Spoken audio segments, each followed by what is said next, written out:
रेगिस्तान में आया तूफान, सचिन तेंदुलकर का अद्भुत कारनामा। 1998 के अप्रैल महीने की तपती गर्मी शारजाह के क्रिकेट स्टेडियम में जैसे कोई इतिहास रचने का मंजर तैयार कर रही थी। दुबई के रेगिस्तान की रेत के बीच बसा ये स्टेडियम उस समय क्रिकेट के कुछ सबसे प्रतिष्ठित मैचों का गवाह बना। इस टूर्नामेंट को नाम दिया गया कोका कोला कप। ये त्रिकोणीय श्रृंखला भारत, ऑस्ट्रेलिया और न्यूजीलैंड की टीमों के बीच थी और इसमें उस समय के क्रिकेट के दिग्गज खिलाड़ियों का जमावड़ा हुआ था। लेकिन किसी को क्या पता था कि इस टूर्नामेंट का नाम सिर्फ कोका कोला कप तक ही सीमित नहीं रहेगा, इसे डेजर्ट स्टॉर्म के नाम से जाना जाएगा और इसका श्रेय गया क्रिकेट के भगवान सचिन तेंदुलकर को।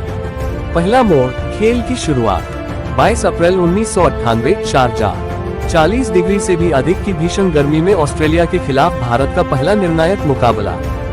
सचिन तेंदुलकर की कप्तानी में भारतीय टीम मैदान पर उतरी थी और सामने थे ऑस्ट्रेलिया के धुरंधर।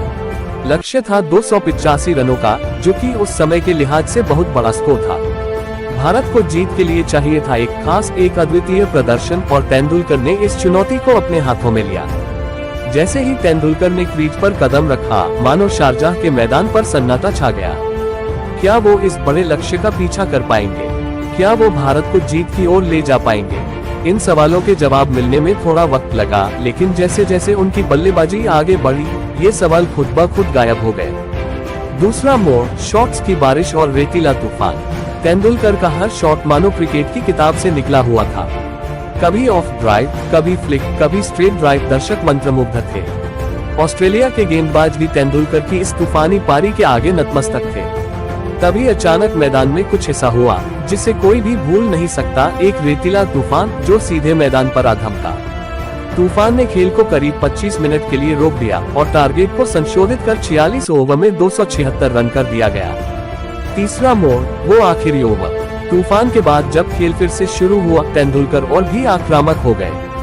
भारत का स्कोर 42.5 ओवर में 242/4 था और सिर्फ 34 रन चाहिए थे 19 गेंदों में। जीत की उम्मीद बढ़ने लगी थी, लेकिन तभी एक ऐसा क्षण आया जिसने सबके दिलों की धड़कनें रोक दी। डेमियन फ्लेमिंग की एक गेंद पर तेंदुलकर अपना विकेट खो बैठे। वो एक छोर पर खड़े थे, अजेय लग रहे थे, लेकिन जैसे ही उनका विकेट गिरा, पूरे मैदान में सन्नाटा छा गया।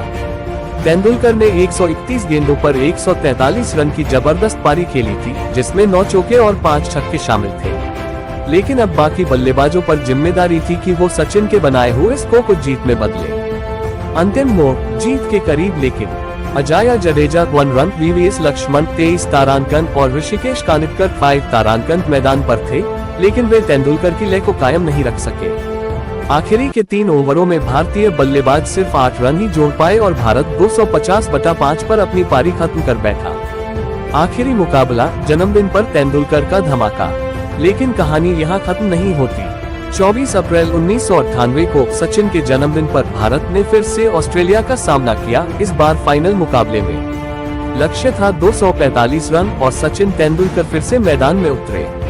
उन्होंने इस बार भी वही करिश्मा दिखाया जो उन्होंने पिछले मैच में किया था और 134 रन बनाकर अपनी टीम को 6 विकेट से जीत दिलाई। निष्कर्ष, डेजर्ट स्टॉर्म की अमर कहानी।